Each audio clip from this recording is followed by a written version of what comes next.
problem with the new law, nobody knows. This is, as I said, a very, very broad overview. I'll be available afterward for any questions. Thank you.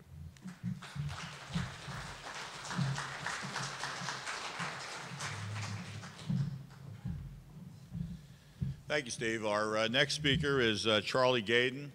Charlie has a lot of experience in municipal law, having served for many years as Assistant City Attorney and Municipal Housing Prosecutor for the City of New Brunswick. And Charlie is going to make a presentation on contract procurement opportunities for minority businesses. Charlie?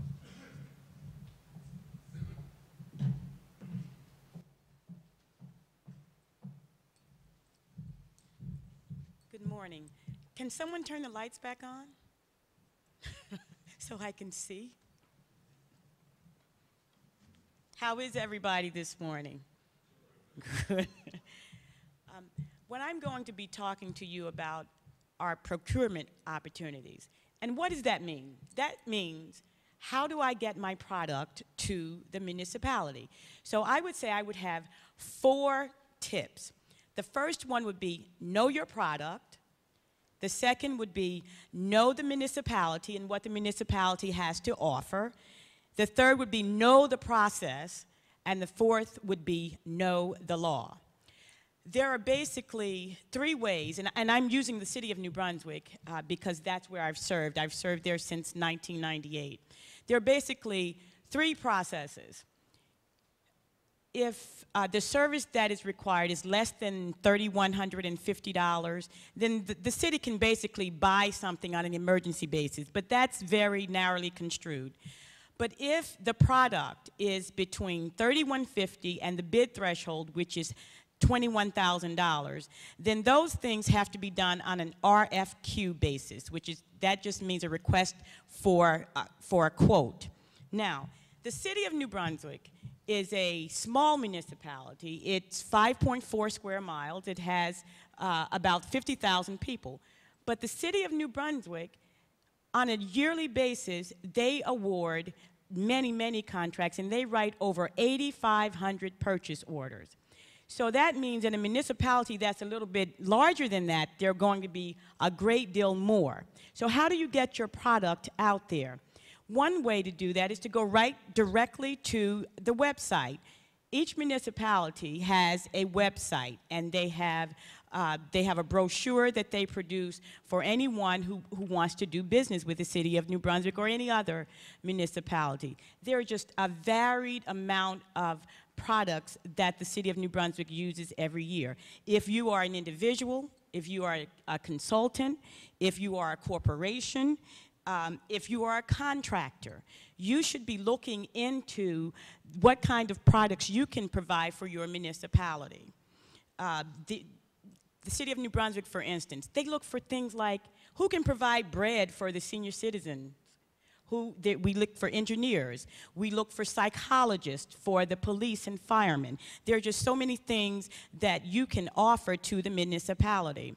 So you need to know how to bid.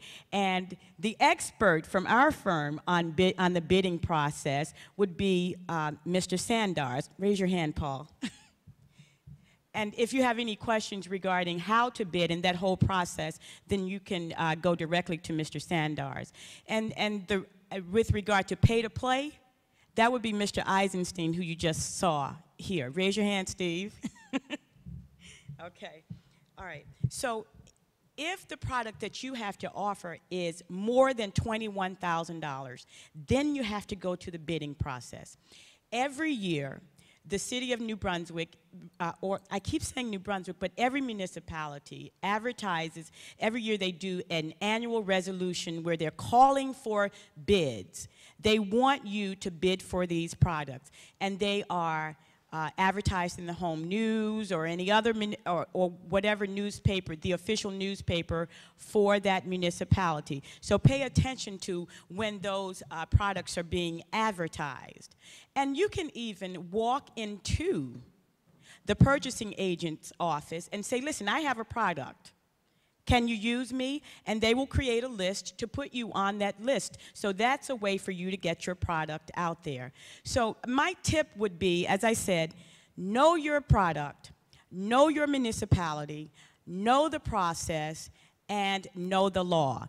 Know the bidding process, know the pay to play. You know, pay to play was something that was recently enacted. Well, there were amendments to it. So any contract that's over $17,500, there are certain disclosures that you have to make, but there are people who can guide you through that process. So my tip would be, with regard to procurement, know your product, because I know each and every one of you who is an owner of a business wants to know, how do you get your product out there, how do you make your money, and how you stay in business. And if you have any questions, mine is very short. If you have any questions, we have a brochure that is outside. It's called Doing Business with the City of New Brunswick. And although it says City of New Brunswick, it applies across the board to any other municipality.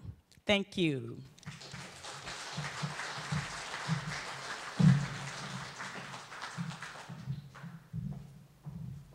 Charlie brings up two excellent points as well. If you do business with the state or the counties, you can actually go onto their websites and get enrolled, in most cases, in a program where they will send you any RFQ that's coming out. You have to take that affirmative step, though, to find it first and put your email address on there, and then you'll usually get most of the notices. In some cases, like particularly with the state, you have to check. My secretary, for example, checks every week to see what certain areas are that we have historically done business in, to see what we have to submit. And the second good point on that is the whole ELEC process, the Election Campaign Reform Act, which you pretty much have to keep a running total of all contributions that you have made, and there are a lot of strict limitations, the $300 each. In some cases, that applies even more strictly to certain municipalities, and raises a whole series of issues. So it's an area that is fraught with concern and with potential situations where you may not qualify and have to report things. But it's all about communication. A lot of this is available on the internet today. Our next speaker is Chris Capone, who works in the Labor and Employment Group at the firm, and is going to talk about restrictive covenants, non-competes. An ounce of legal protection is worth more than a pound of legal cure. This is a subject that comes up constantly with small businesses, and from the small to the very large. So, Chris, look forward to your presentation.